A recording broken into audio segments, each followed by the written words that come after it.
Good evening, everyone, and welcome to our regular meeting.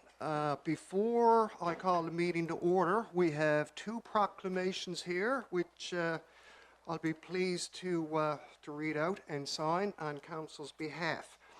The first proclamation is Purple Day for Epilepsy. As you can see, I'm wearing my purple tie this evening. March 26th, whereas Purple Day is a global effort to promote epilepsy awareness in countries around the world. And whereas Purple Day was founded by 9-year-old Cassidy Megan of Nova Scotia, who wanted to let people know that if you have epilepsy, you are not alone. And whereas epilepsy is a chronic neurological disorder which affects each person differently, estimated to affect more than 10,000 people in Newfoundland and Labrador, over 300,000 people in Canada, and 50 million people worldwide. Whereas 1 in 10 persons will have at least one seizure during their lifetime, and whereas the public is often unable to recognize common seizure types and unable to respond with appropriate first aid, and whereas Purple Day will be celebrated on March 26th annually to increase understanding, reduce stigma, and improve the quality of life for people living with epilepsy throughout the country and globally. Now, therefore, be it resolved, I, Gary Gooby of Holyrood, do hereby proclaim March 26th as Purple Day in an effort to raise awareness and understanding of epilepsy to support all those who live with seizures each day. So, I will sign that.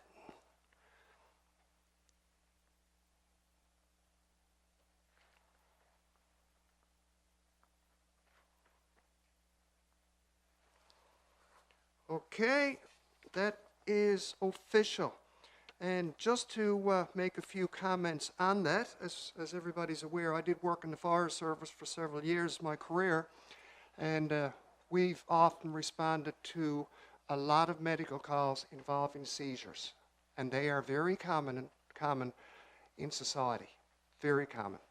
And I'm pleased as mayor on your behalf to sign this proclamation because I've had first-hand experience every single day for years in dealing with this. And it's difficult when you respond to an emergency call, especially involving young children. And a lot of children out there do experience seizures. So I think in promoting epilepsy and removing that stigma, because it is very common and affects a lot of people in this province, as attested in this proclamation, around the province and throughout the world and the country. So we're very pleased as a municipality to support proclamation, the Purple Day for Epilepsy. Okay, that's that one. Any questions or comments on that?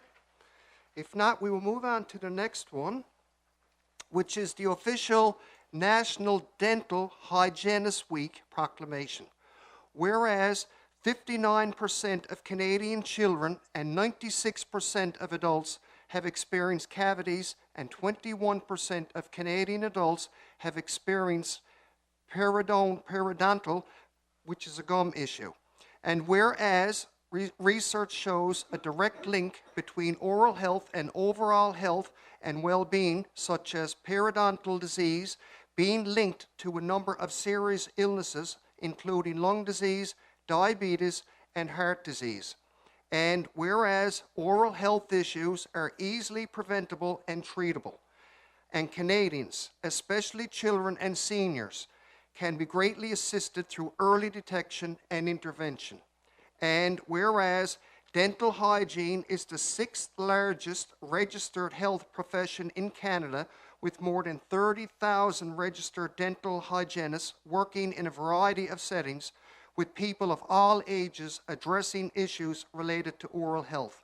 And whereas greater awareness of proper oral health practices and the need to regularly visit a dental professional is paramount to ensuring Canadians lead healthier and happier lives.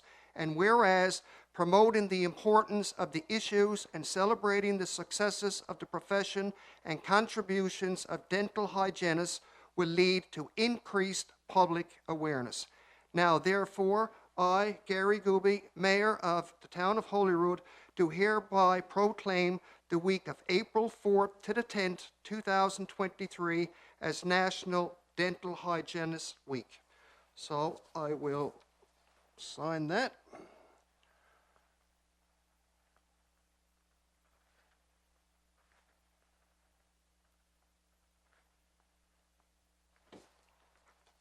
Okay, and that is done and official. Any questions or comments on those two?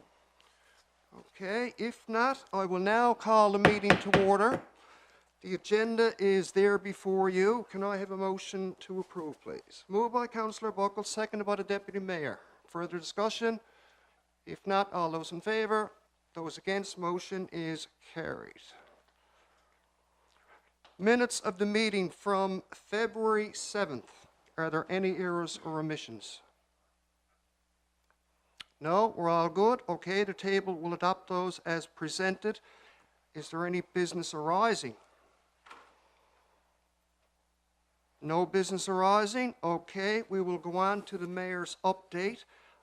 Just have one item here. I have a statement from the Chief Administrative Officer, Mr. Corbett, who asked me to read this out tonight, which I will do. At this time, I want to inform all of Council, staff, and the public that our current CAO, Gary Corbett, has given notice that he is retiring as of September the 1st, 2023. There will be a formal letter of retirement forwarded to the town as he finalizes his exit plans. Signed, Gary Corbett. So I will just say that myself and the CAO met the other day and discussed his retirement and arrived at a date that would be suitable for him and the organization. To ensure a smooth transitional process and for the purpose of continuity for council and staff, it was determined that this is an appropriate date and will provide ample time for council to decide the process in how we want to proceed in moving forward. We also recognize that the operational review process that just commenced may recommend and help us determine if some management structure changes should be considered to improve the town's operation. That may or may not happen. Depends on the recommendations from the operational review. This review should be concluded long before the CAO's retirement on September the 1st. And that is the mayor's update. And as we near the CAO's retirement date, I'm sure that we'll all have the opportunity to share many stories and have our own comments. Okay? All right, correspondence. No correspondence. All right, with that, we'll move on to planning and development. So, who's Deputy Mayor? Good evening, everybody. The Planning and Development Committee, we met on March the 1st via Zoom. All members of the committee were present. There were eight applications reviewed, and that included residential bills, variance requests, business applications, and so on. There were 2 pieces of correspondence that we reviewed as well. Of the 8, there were 5 applications that required more information that we needed in order to make a recommendation of approval to council. And those applicants will be notified or have been notified of our request for that additional information. There were 3 motions that we're going to put forward tonight. With regards to our town plan review, the update there is our next meeting will be a continuance of the mapping exercise for the land use zones, or of the land use zones. And then our plan is to do weekly or bi-weekly meetings to review the rest of the documents. So we're hoping to get that done within the next few months for sure. Prior to me reading the motions, I'll turn it over to my co-chair. No, nothing from you? No? Okay, carry on. Okay, so we'll start with the motions. First is the permits. Be it resolved to table and approve the attached permit listing. 4 permits were issued from February 3rd to the 28th, 2023, and they are numbered 02000323 to 02000623, and includes permits for site permit, new residence occupancy, and accessory building. So moved. Okay, moved by Deputy Mayor Woodford. Could I have a seconder, please? Seconded by Councillor Windsor. Further discussion?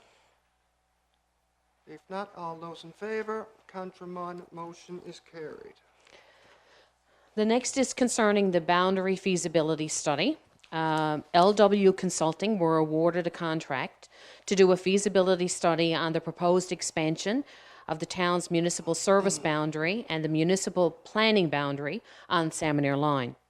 Based on the results of the study, which are contained in the LW Consulting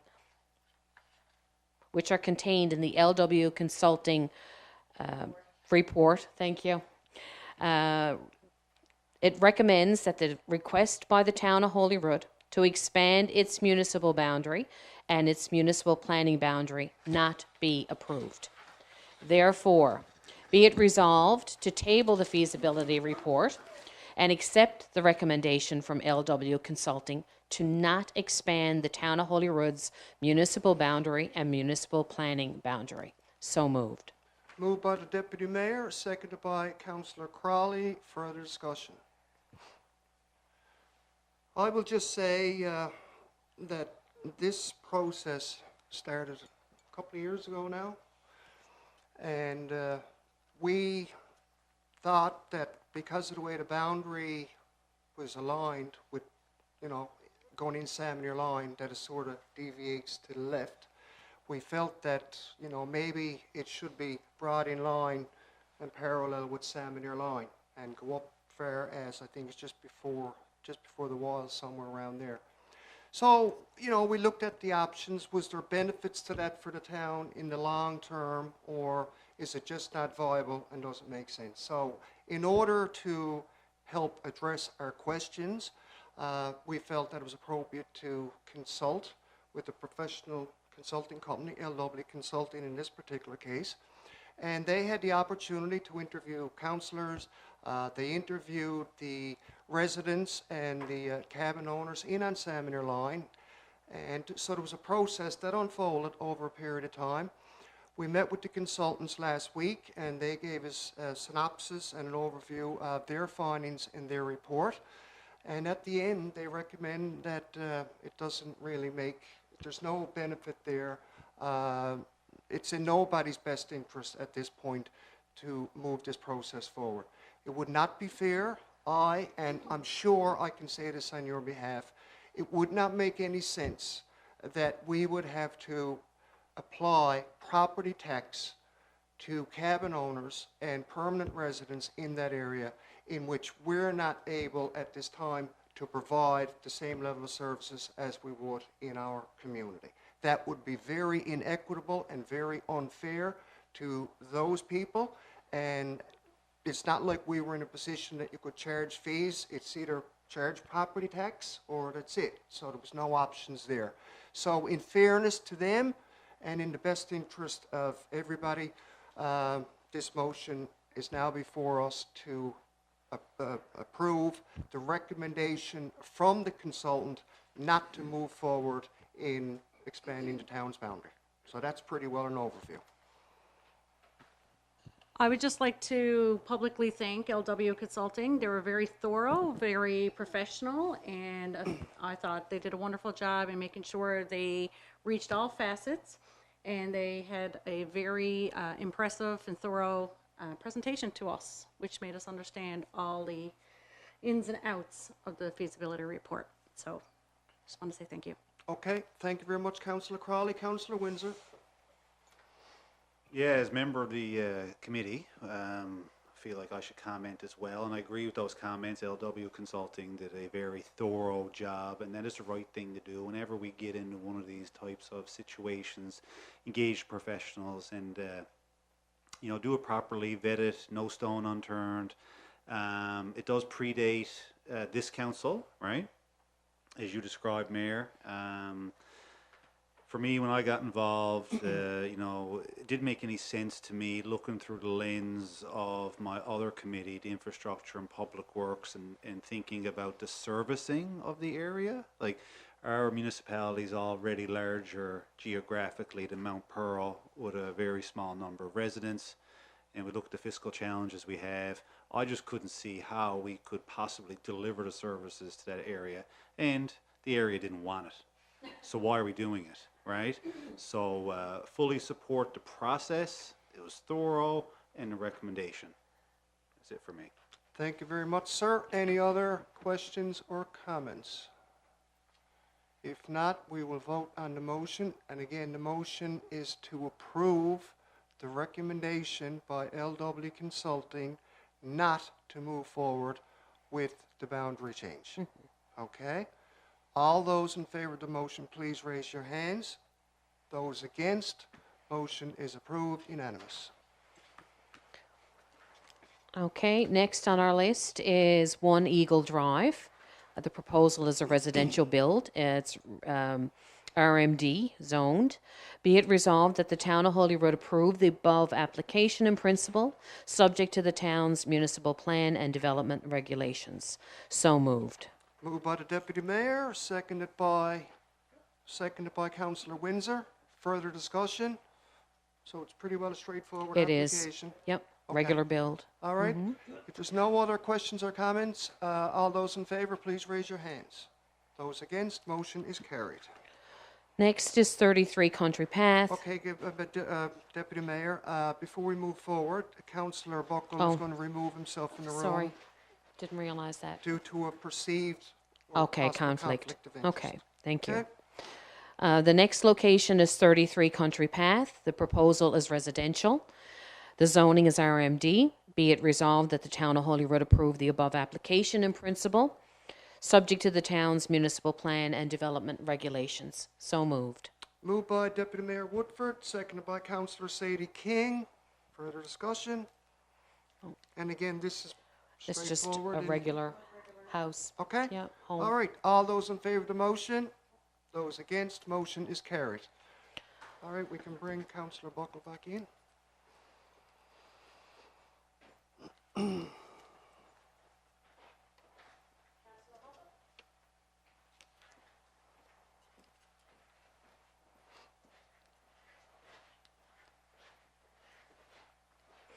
And the last one we have is on Horizon Drive.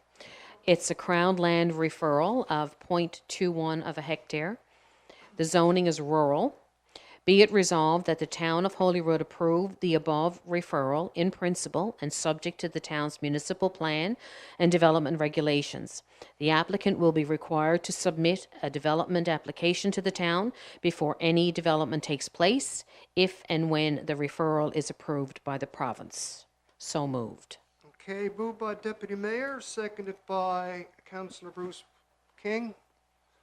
Further discussion? No. No. And this is a piece of Crown land that an existing business is looking to apply for next to it for a laydown area. So And it's a standard operating Yep. procedure, and they have to present an application, as referred in the motion before they move forward. forward. And they have to get permission permission. from Crown Lands. Yes. Okay? All right. If there's no further discussion, all those in favor? Those against, motion is carried. And that's it for the motions and the report from Planning and Development. Okay, thank you very much. And now we'll move on to recreation and community events. We have Councillor Buckle and Councillor Sadie King.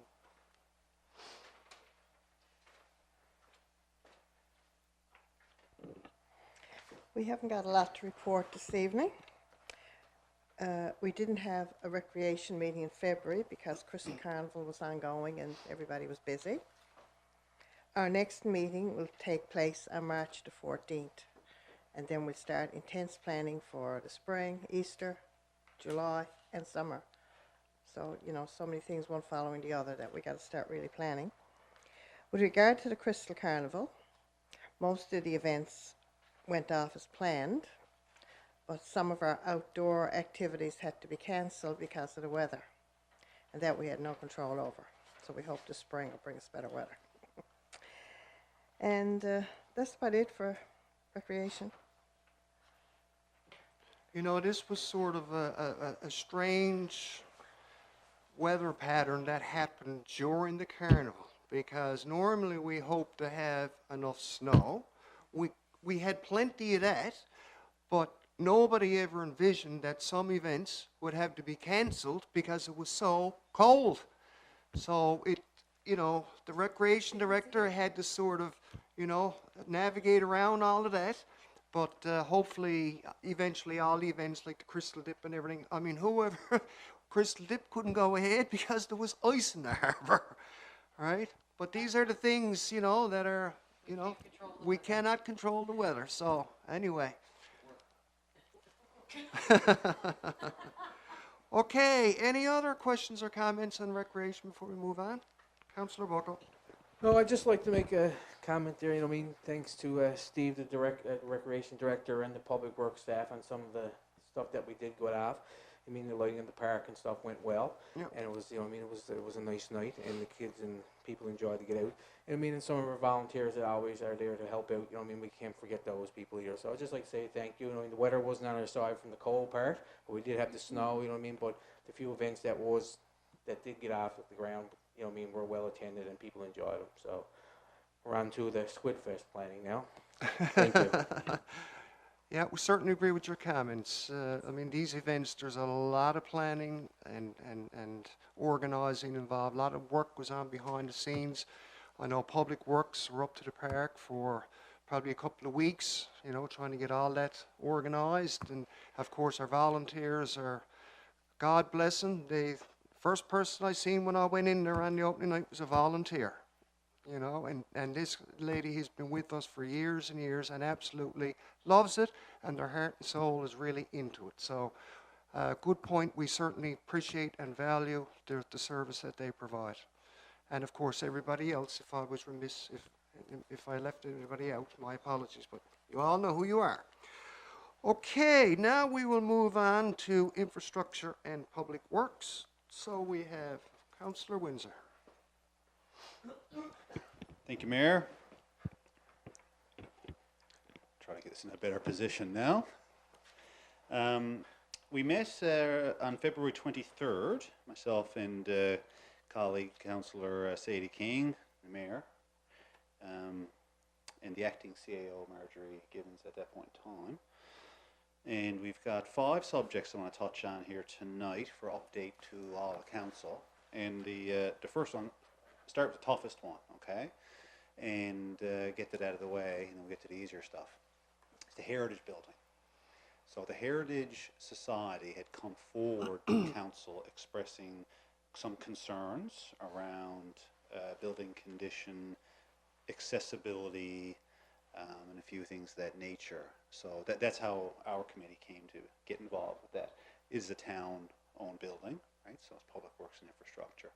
So we asked the acting CAO to pull the file and gather some information on what we knew about the building up to now, right? And what we learned was that in 2019 there were inspections completed by the fire department and Public Works, finding a number of different things. Those findings were incorporated into the negotiations at that point in time around the purchase. So that's that. That's, I guess the decision to purchase is outside the purview of this committee, but I want to provide that information that we did have those inspections done. But I will note that they were not completed by a third-party licensed and certified building inspector, which is what we are recommending now, right, to move forward. We need to truly understand exactly what is wrong or not wrong, what needs to be remediated with the building, and to do that we need to get it properly inspected by a third party. No different than what any of us would do buying a home for yourself, right? Based on the findings of that inspection report, then the committee will discuss that, and I anticipate our recommendation would be to engage a licensed and certified multi-trade contractor to provide us with a robust estimate and what it takes to get there, right? and that is the way that should go. I know that in the past we have attempted to do some remediation ourselves and improvements with the public works, and a lot of that is being done or has been done as filler work. The director has other priorities and work orders for those individuals, and in some cases the work may require certified trades, which our staff may not necessarily have those skill sets. Councillor King, opposite, has brought forward different suggestions or recommendations to advance the building's improvement, which did not get approved. It was brought to the union and was not approved, right? So that's something I think that we need to talk about again as a council. But again, like, I'm trying to focus on the technical part of things, which is what is wrong, what we need to fix, and how do we fix it, how much it's going to cost, right? Now, for me, I mean, I will say, I'd like to go on the public record as saying that I never did support the purchase of that building without following the due diligence and process.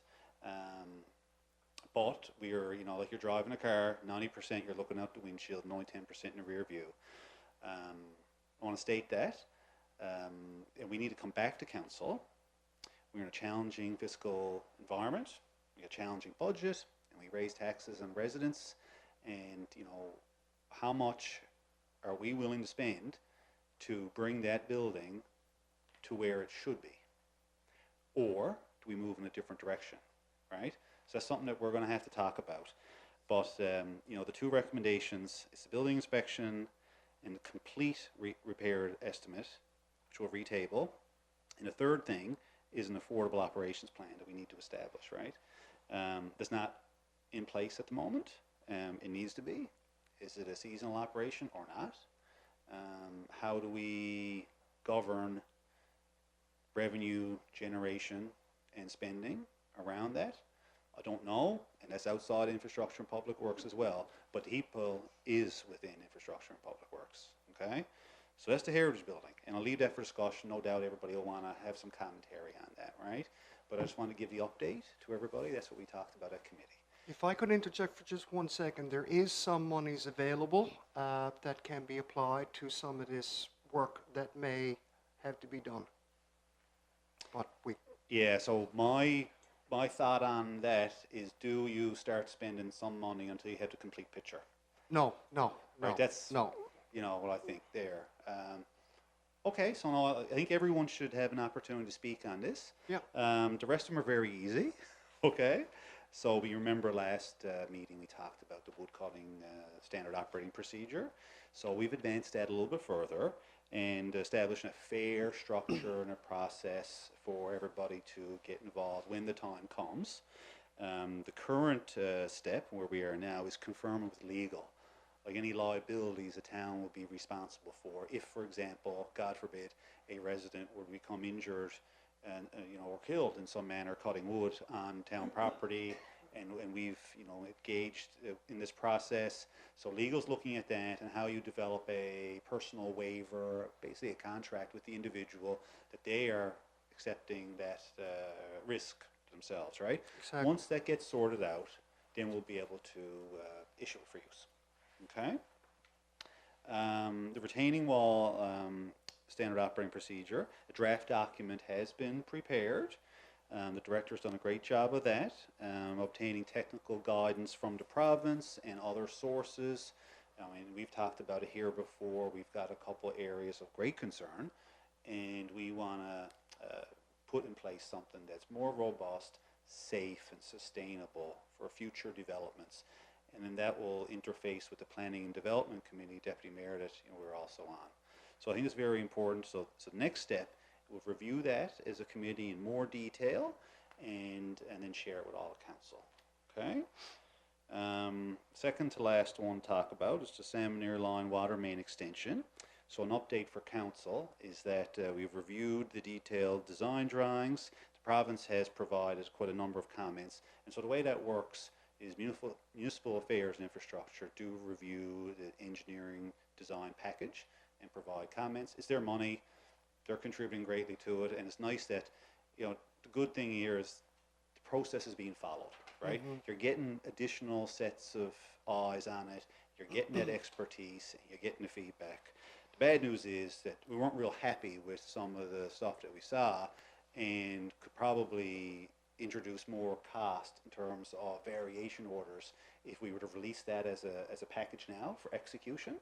So we're going back around with the engineering company. That package is not ready to go through the next gate of approval. But as I say, you know, the good news is that you know, there is a thorough review happening. Okay.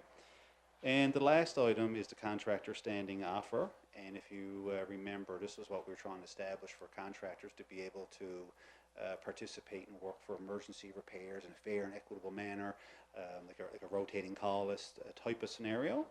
The latest on that, there's last item required is documentation of heavy equipment inspections and maintenance records. And that's very important because that is required by the Highway Traffic Act.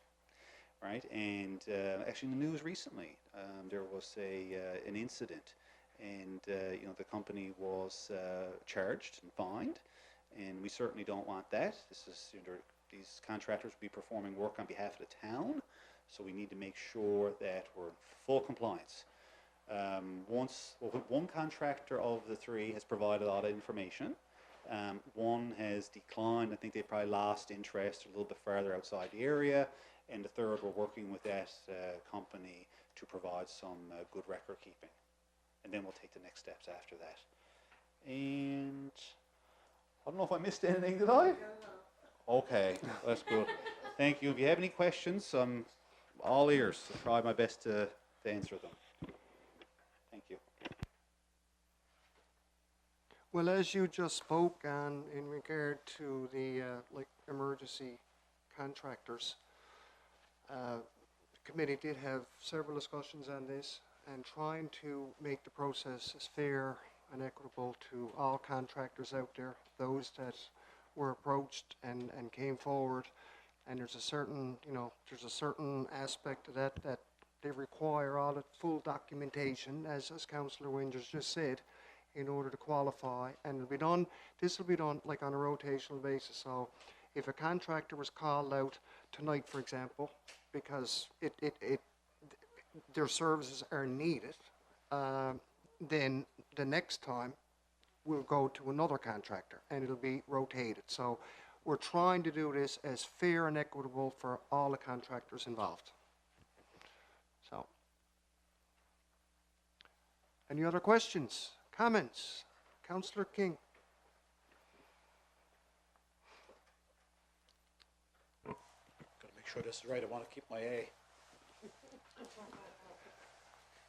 You did get an A, didn't you? Yes. I got a C. Oh, sorry. Yes. I just want a couple of comments with regards to what Councillor Windsor said about the Heritage Building. And I agree.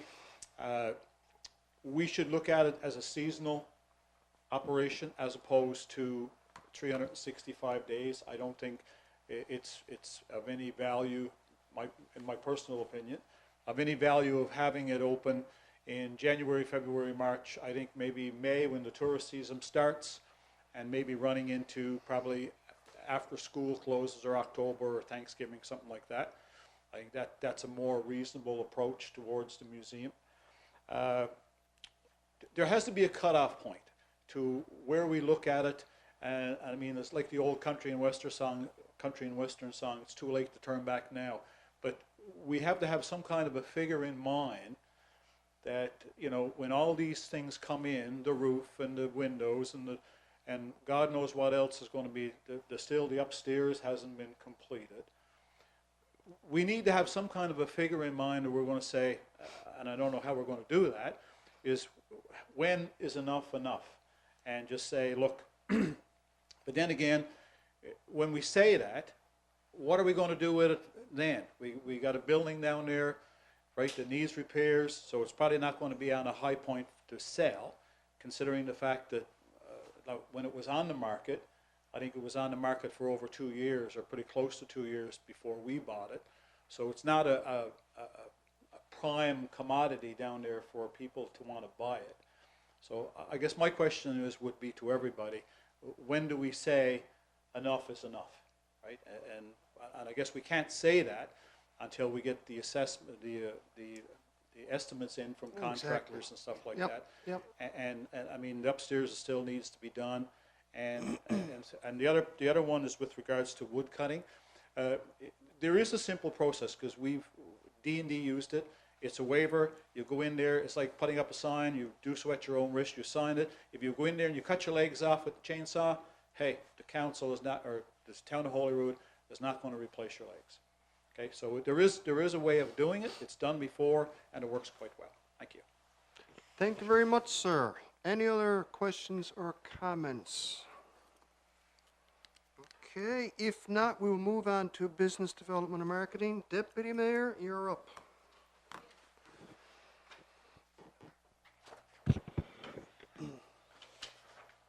Okay. Our committee met yesterday evening with everyone in attendance, all committee members in attendance. We were provided updates on the active files by our director, Marjorie Gibbons, and we discussed those files and our ways and means or direction that we're going to move those initiatives forward. And that could be in the form of applying for funding, it could be meeting with stakeholders, it could be meeting with government departments and so on. There were 2 applications that were submitted for funding. One application was for the Green and Inclusive Communities Building Fund, and we applied for that funding for our much needed multi-purpose rec centre. So hopefully, fingers crossed, that that funding will come through for that building. The second is we applied to the Age-Friendly Building Grant. That's a provincial government grant. And we applied for upgrades to the Heritage Building. And we, as we just spoke about, we know that there's going to be many upgrades that are required for that building. And, you know, hopefully we'll get that grant as well. As for the other active files or the potential initiatives within the committee, we continue to gather the information in an effort to make, you know, sound recommendations to council. And we just want to recognize that this takes time. It takes a lot of time. We want to do it right, make sure that we got as much information as possible before we bring it back to council. So how we do that is we try to prioritize the files that we have. There's many files that are active within the committee, and we try to go piece by piece so that, you know, all the files are covered, not just one in particular. So as we provide, you know, as we get more information, we'll provide updates to council as we go through the process, and we just ask for your patience and understanding as we do that. Other than that, I think that was it from our committee. Yep, I think you've covered it very well. Okay. All right, any other questions or comments? No? Okay, we will move on now to public safety, and we have Councillor King and Councillor Bucko.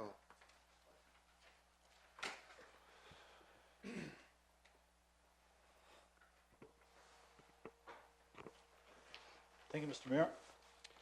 The Public Safety Committee had their meeting on the 21st of February. Those in attendance were the mayor, the acting CAO at the time, Marjorie Gibbons, the fire chief, Evan Woodford, Councillor Buckle, and myself. The meeting basically focused on 2 groups. We had some invited guests in that day.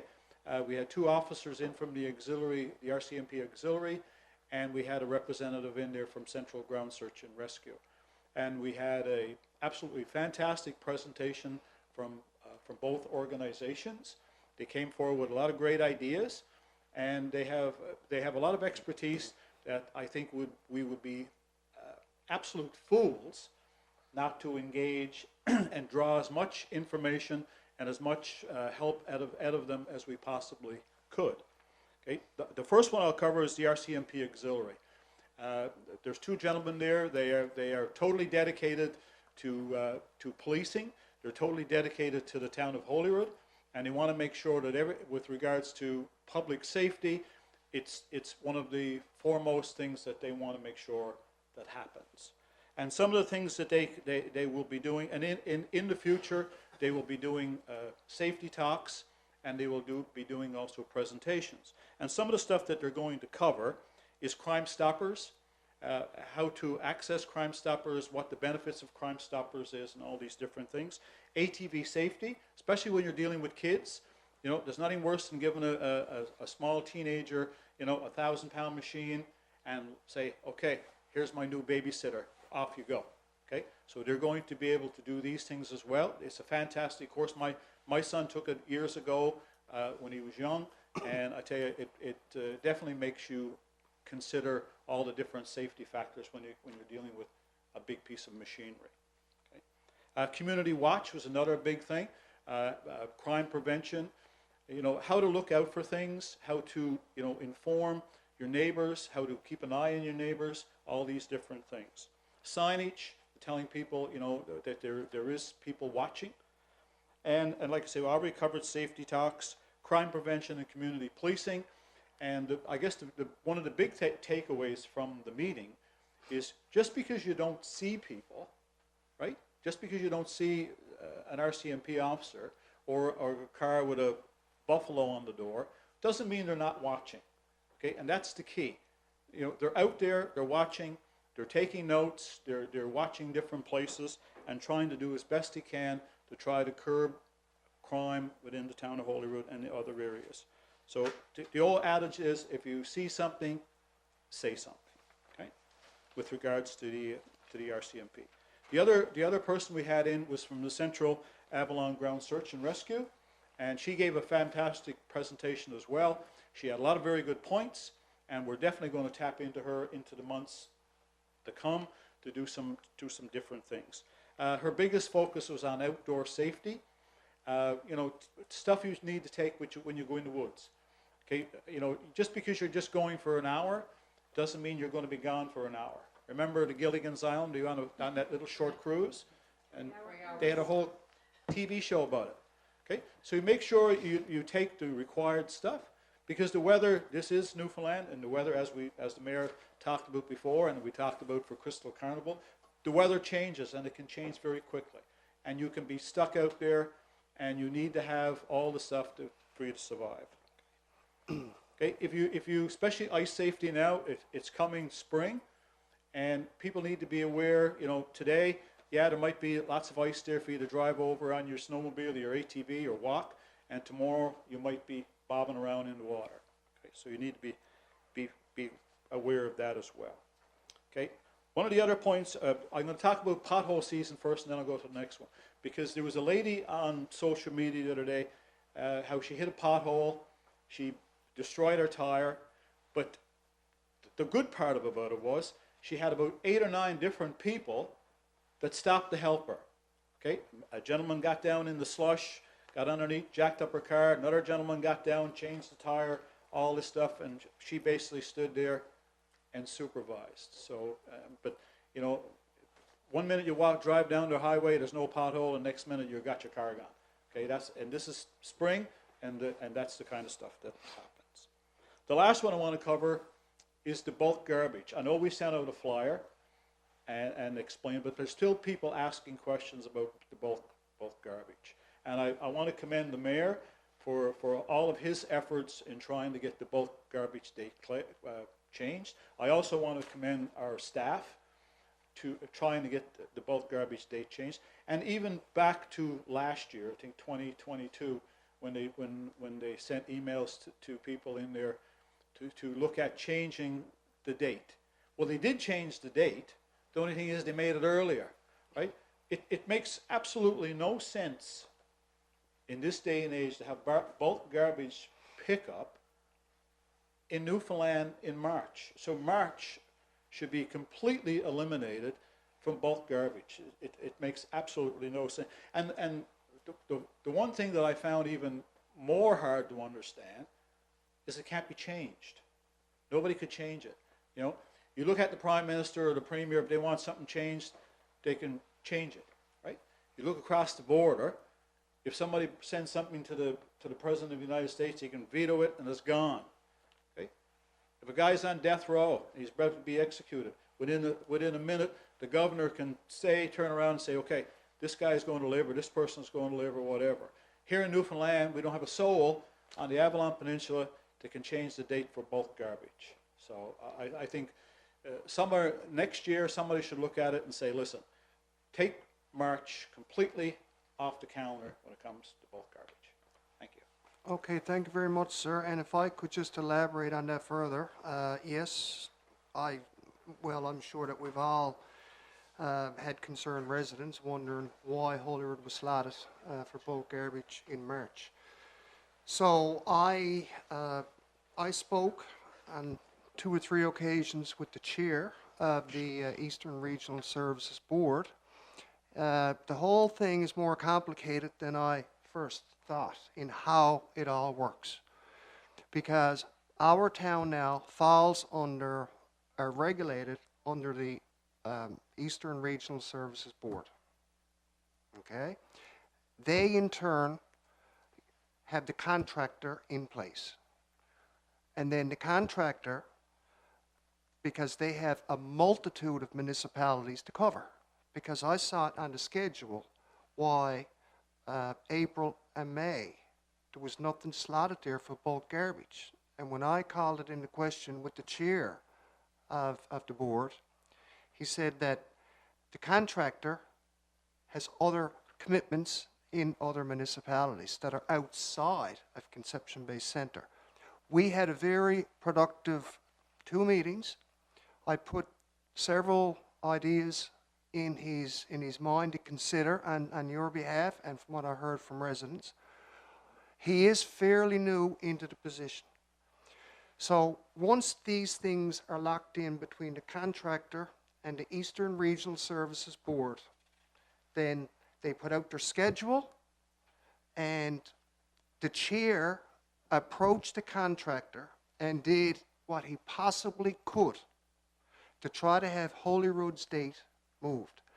But in doing that, it would create a domino effect, because if he changed hours, somebody else will change and somebody else will change, which means the whole schedule of those included and all the municipalities that have their garbage collected, everything will change. So the fact that this schedule was already put out in the mail, right, then at this point in time, there was nothing, as much as the chair did to try to change it. And I also spoke to my MHA on it, and she did what she could. But it was just too late in the process. The schedule was out, and that was it. And by the time you get that schedule in the mail, it's all decided. But one of the things I was guaranteed by the chair of the regional board is that March month next year will be eliminated for pickup. It'll be eliminated. And hopefully consideration will be given to Holyrood for a better date. Now, we do have a pretty good date because it's in August. The other suggestion I made, because I call this into question as well, the problem with these contractors, and this goes back to the heydays of COVID, when they lost a lot of employees and couldn't get them back, as in the case with many other businesses today. And they are stretched to the max. They are stretched for resources, but trying to do their best to accommodate. But as I indicated to the chair of the board, that they're overstretched. I think they're overstretched, and there's no flexibility whatsoever. So when it comes to that, I think there's a concern there. So what I indicated, what I suggested, is that there be a separate contract next year, because this contract, by the way, and is locked in. This contract between the Eastern Regional Service Board that we have to go by, right? Because of the contract with other municipalities, and that's why we get a better price than if we went off on our own, okay? But we got to go by the terms and conditions that are set out. So I suggested that next year, when the contract expires, that there be consideration of a separate contract just for bulk garbage cleanup. Right? So he said that is something that he will discuss with the board. And in fact, the day that I discussed this with him, we were on the phone for about an hour and a half discussing all of this. And he was actually going into a board meeting that night. And he passed on our concerns about a March cleanup in the winter with a ton of snow down, freezing conditions. It wasn't safe, and he certainly understood and agreed. A lot of snow, so narrow driveways, icy driveways. So it was dangerous for residents trying to put this stuff out on side the road. I mean, if you've got to put out a mattress or put out, you know, a microwave or whatever, some kind of an appliance, exactly. It could be dangerous for the residents. And then it's dangerous for the contractor because they can't haul in on side the road, right? We didn't know if we were in for any more snow or high winds. And so they got to haul in on, try this. Well, they'd had to have their vehicle on the road, which means they'd probably have to have flags people.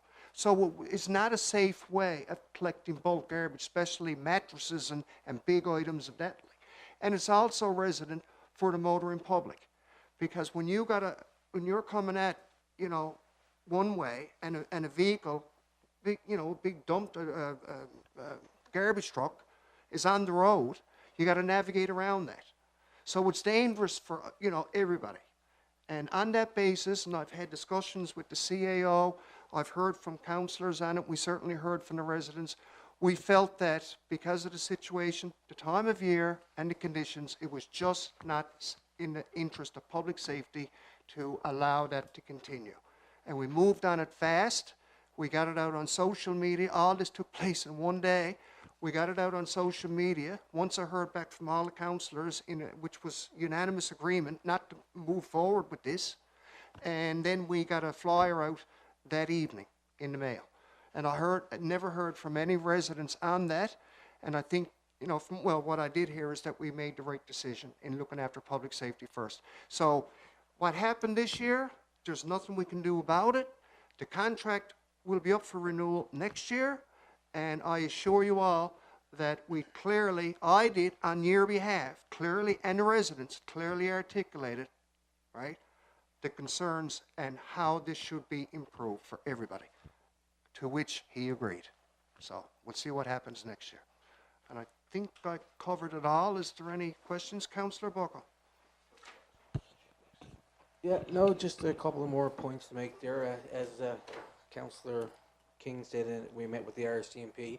I mean, there's great partnership there. They're doing great work in the community, as Councillor King indicated. You know what I mean? And also in our schools, you know what I mean? They're teaching DARE program, you know what I mean? Which are educating kids against drugs. And, you know what I mean? Drugs in our society these days is very taking over and stuff. So it's great to see that they're still doing that program. And that's a couple of auxiliaries, you know what I mean? Volunteer that's putting the time and effort into that. So, you know what I mean? A big thank you to them. And also, you know what I mean, we talked to Mabel from Search and Rescue, and she's very happy, you know, with the commitment and the partnership that she got from the town. You know what I mean, they're using the garage next door here to store their equipment in, and without that, they have nowhere to put it. So they're very willing to work with the town on different stuff. And as Bruce said, we're going to work with them on some good initiatives over the next little while. And I mean, the Search and Rescue are always here to help in return to us, you know what I mean? They helped last weekend with the traffic for the Chili Dash, the 5K, and the Squid Fest. They're always down there. We're always there. So they're always there. So it's a great partnership there, you know what I mean? And Search and Rescue and the RCMP and the auxiliary program have a lot to offer for us as a town council and our residents and our community. So, you know what I mean? With them coming in, we're going to have more meetings with them over time, so we have more discussions and get more information out there in some of these programs he does. We're going to try to get them in our newsletter and try to build with them to get the media part of the media relations out through the town too. So, I mean, there was great discussion there. It was a really great meeting, and I really like to thank them for coming on board and coming out to have a meeting, because they were looking to have a meeting with us for some time. So with That's COVID right. and that, so it all worked out, and it was a really great discussions that was held in that meeting. And the last thing there was that I like to mention is the Holyrood Fire Department. The past weekend, 15 members of the Holyrood Fire Department devoted their entire weekend to completing rescue training course to awareness, operation, and technical level. This is the first time in our department's history that all members completed the much-needed training. We are now fully equipped and properly trained to safely carry out and execute ice water rescue.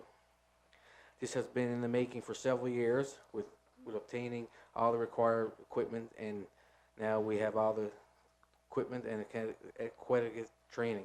Our response district covers many popular waterways, and each year receive calls for rescue to carry out such escort rescue services to the people within our province, within our district and the region. Yeah, so I mean, there's a picture here, and I see the mayor was down there, and it was on social media and stuff. So I mean, that was great. I mean, it was the first time it was done. We do have a lot of waters here. I mean, this with cold weather, there's a lot of people skidooing now in our community. So I mean, for them to have the equipment and the training to be able to go help if something hopefully don't happen, but if it do happen, at least they're trained to go. So I mean, that's a big commitment, and this is a lot of volunteers that gave up their whole weekend to do this training for the community. So I mean, I like to say a big thank you to them. And the only other thing that our fire chief said, now we need the rescue vehicle for the equipment. Anyway, Yeah. thank you very much. No, I'd just like to add to that. I was speaking with the guy that was coordinating this, Jack Hickey. And, of course, Jack was the former deputy fire chief of operations with St. John's Regional.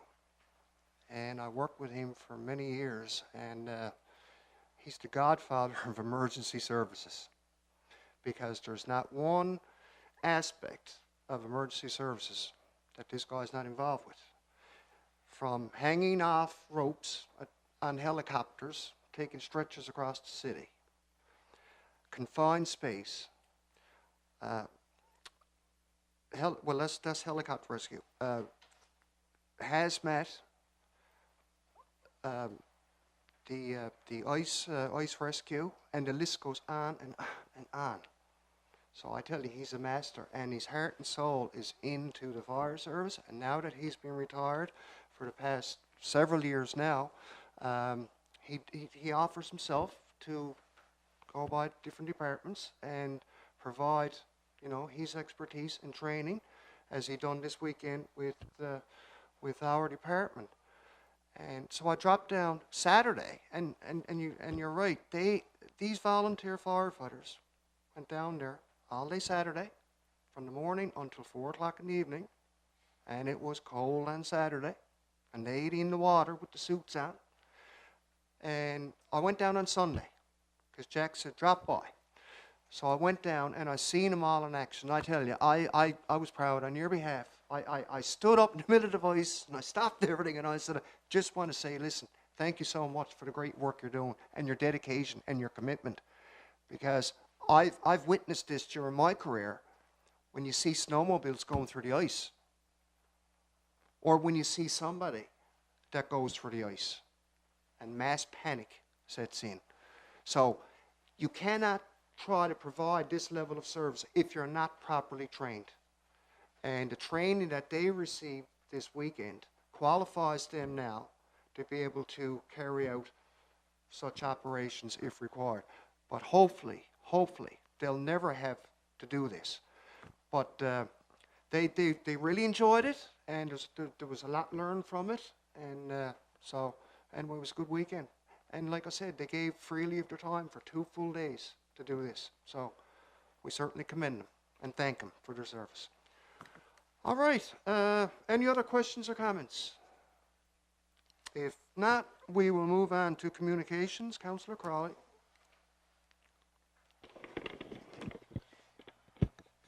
Oh, I'm not used to sitting so long either. Good evening, everyone. We unfortunately did not have a communications meeting before this public meeting, but we will be having one on this Thursday coming. But there are a few things to note that we have been working through the communication from budget 2023. We have gotten through most of it, the circular that went out.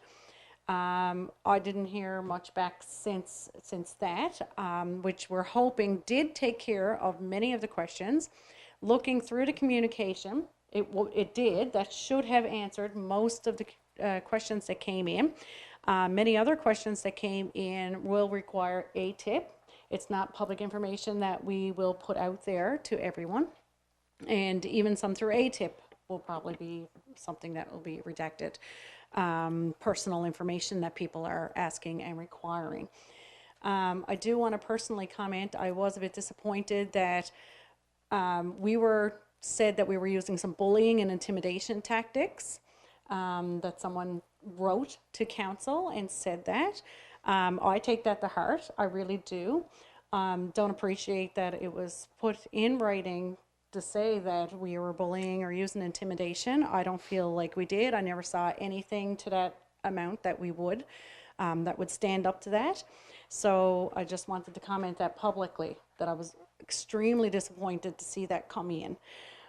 Everything else we've been working through very diligently, going through the process of trying to answer everyone's questions. And like I said, the circular hopefully answered the majority. One of the things, especially like the loans, everyone wondering, you know, why are we taking out loans? Well, we didn't guarantee we guaranteed some of it, what loan was going towards. The other was a fail-safe in case other things came up, emergencies, some of these cost-sharing things. Everything that we did for the town. And we wanted to ensure that there was fail-safes in place in case structure items came up that we had to deal with immediately.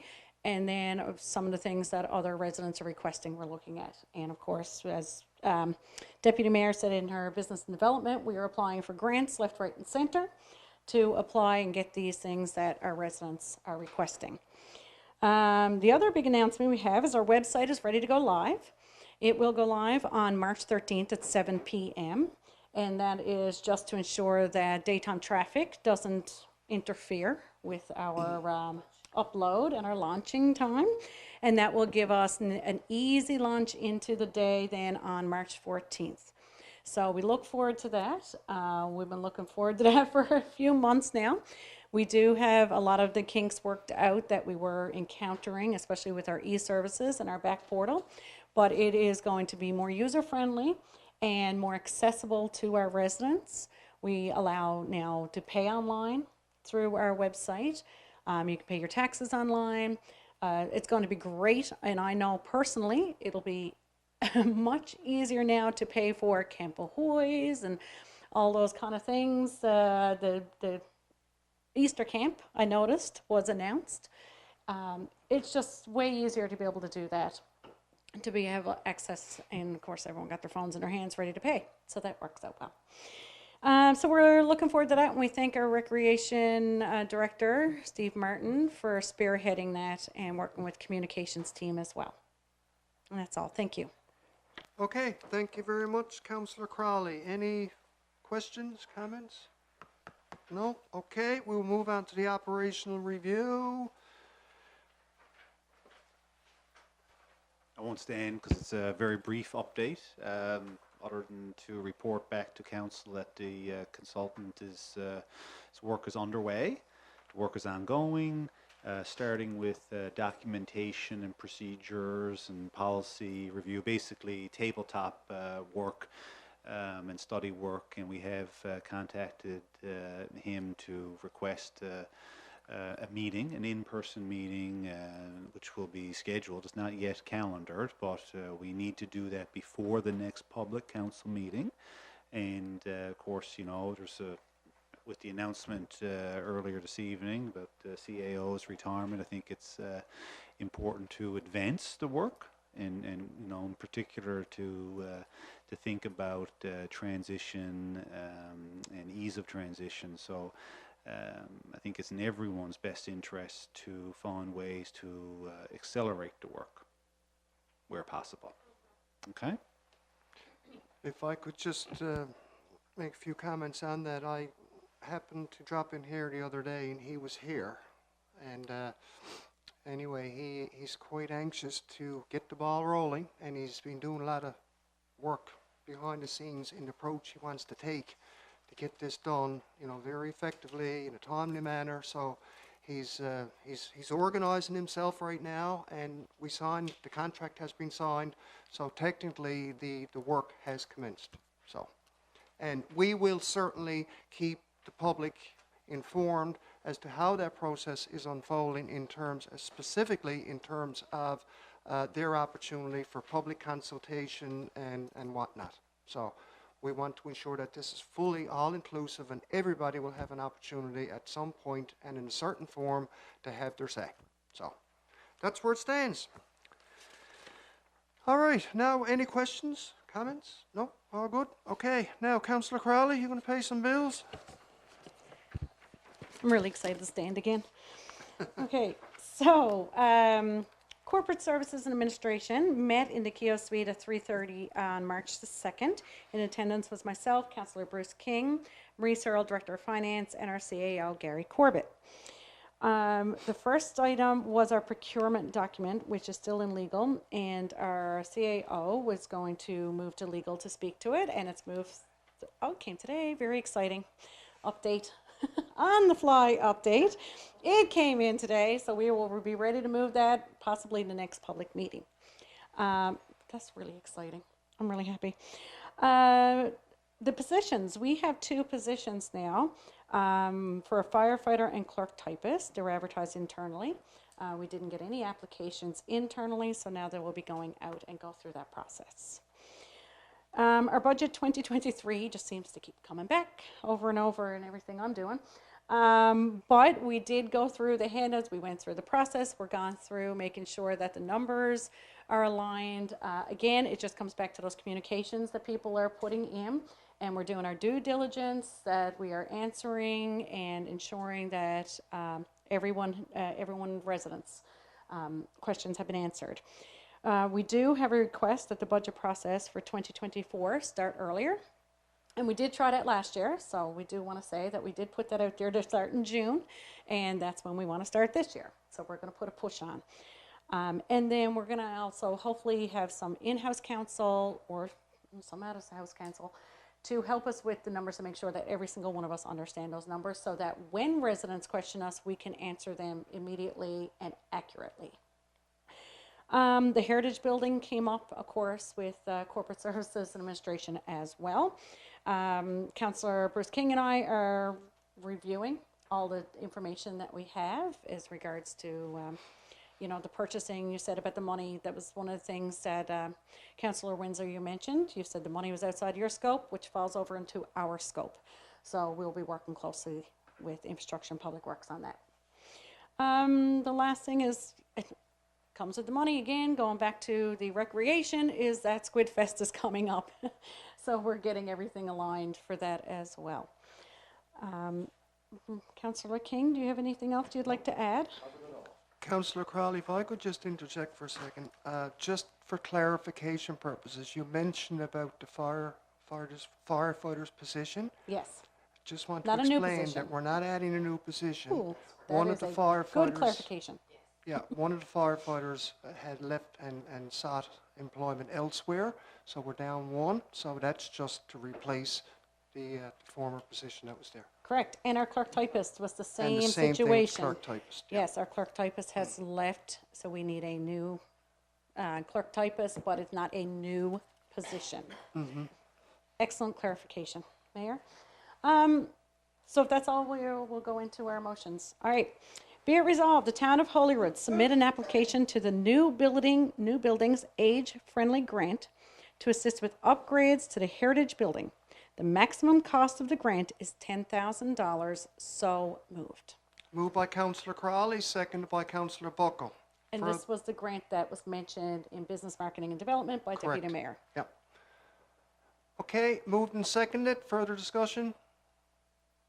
If not, all those in favor, those against, motion is carried. Right. The accounts, be it resolved, those accounts tabled in the amount of $186,026.74.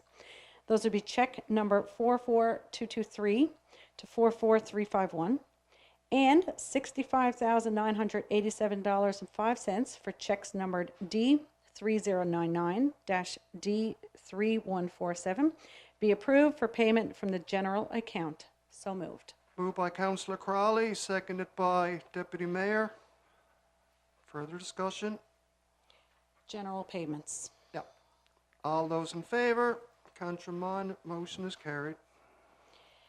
And finally, our bank book balance is a healthy $5,243.48. What's that? Party time, yes. And I will say that March month, No! I will say that historically, for various reasons, such as people has got that part of their mortgages and everything else, March month is when you see a spike in the collection of taxes. So, okay, thank you very much, Councillor Crawley. And now we'll move on to new business. I'll do the go-around, starting with Deputy Mayor. A few things. First of all, congratulations to our CAO on his upcoming retirement, and thank you for your many years of service and your mentorship, your guidance, your leadership, and dedication to council, staff, and the community. I wish you all the best in your well-deserved retirement, and I'm sure we'll have lots of comments and that coming from Oh, yeah. everybody over the next few months. But I wanted to get that in there this evening. Also, just wanted to bring to everyone's attention that on March the 8th, it's International Women's Day. And so I just want to read a little bit about it. So on March the 8th, people around the country will come together to celebrate International Women's Day 2023 in Canada. It's a global day organized annually that recognizes and celebrates the social, economic, cultural, and political achievements of women. International Women's Day is more than just a celebration. It's a global day for us to come together as powerful allies who strive towards achieving true gender equality worldwide. In the words of the Austrian writer G.D. Anderson, feminism isn't about making women strong. Women are already strong.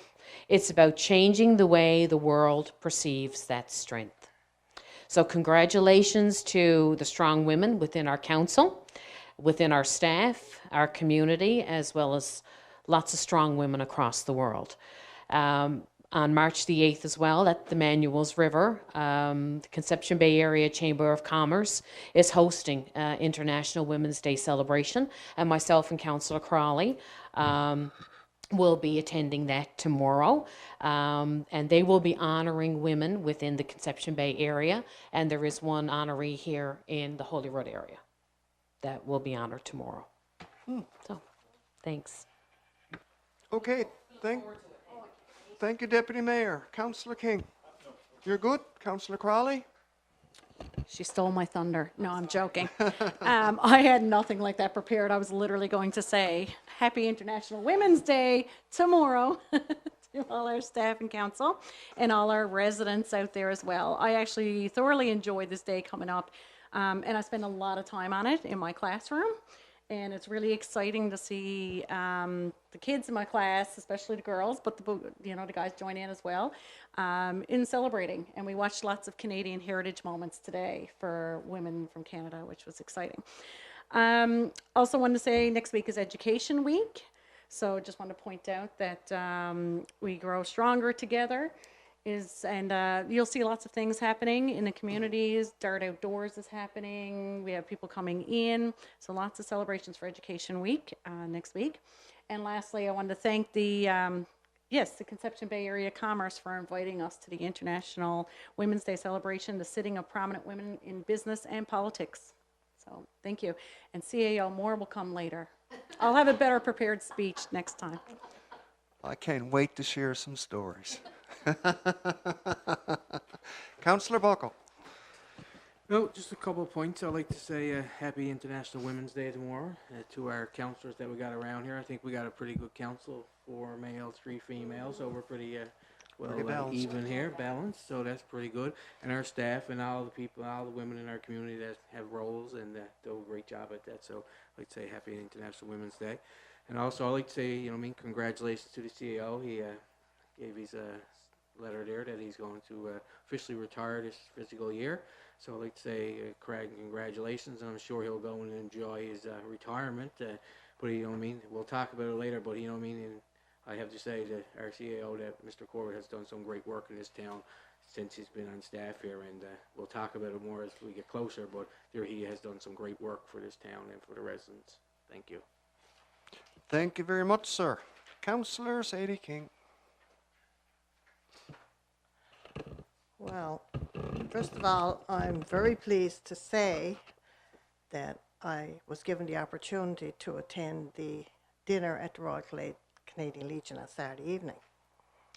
It was a well-planned event, and a highlight of the evening was to see 5 of our veterans recognized for their service to this country. They were given a quilt of valor. Everyone had a beautiful quilt.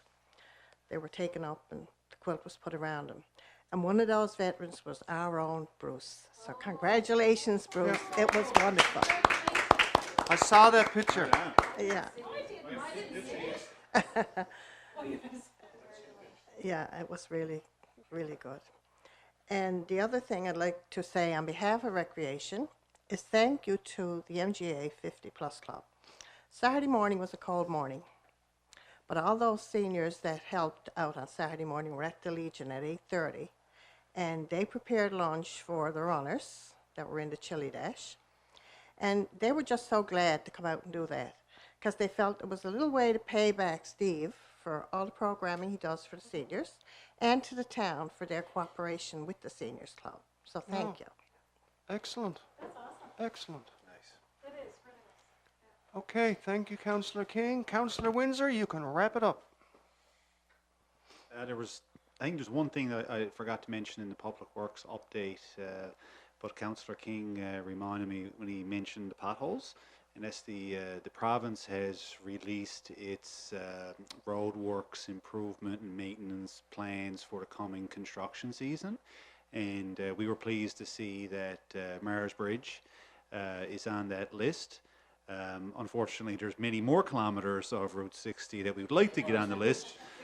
But, you know, we were happy to see that, and we thank the province and acknowledge that. And we'll continue to work with the province and, you know, in our engagements with them and encourage, you know, more improvements. The director's doing a great job of keeping that, and the mayor as well, keeping that communication going, right? But that's a busy spot down there, and, you know, nice to see that announced. Unfortunately, brings other problems. We have more speeders going into the roundabout, and I got to have a few words for CAO there. Congratulations, and I want to say that, you know, in the last year and a half, I guess it is now, this new councillor working with you had, you know, a great deal of respect for your intellect, your tenacity, your perseverance, and your professionalism. I've always valued our discussions, both on the work side and on the personal side too. And we'll have lots more of that. You know, a lot of work goes on behind the scenes here, not just here in these public meetings as once a month. So I look forward to really hounding you as best I can before you go. And I'm also going to try to dig up a particularly embarrassing story that I can tell in a future meeting. I think we'll... Thank you very much, Councillor Windsor. I think we may have to have a separate meeting just for that alone, because in my remarks, congratulate the CAO and his well-deserved retirement. We pretty well came in the same time, 14 years ago, and of course Councillor Sadie King's she's been here for which part of the furniture, and Councillor Buckle has been here for several years, so there's many a story I'll be preparing to share. Exactly. Yeah, and he was my grade 5 student. Yeah, me too. I told him back a few years ago, we were talking about my days in school. I said, yeah, I got my grade 5 report card. Gary Corbett. Yeah, Gary Gooby can do better. You remember me saying that to you? Anyway, it's all in good taste, good fun. Okay, that is the agenda, folks. Date of the next meeting is April the 4th at 5:30. Could I have a motion to adjourn, please? All hands up. Oh. Moved by Deputy Mayor, seconded by Councillor Crowley. Further discussion? All those in favour? Meeting is adjourned. Thank you all, and have a good night.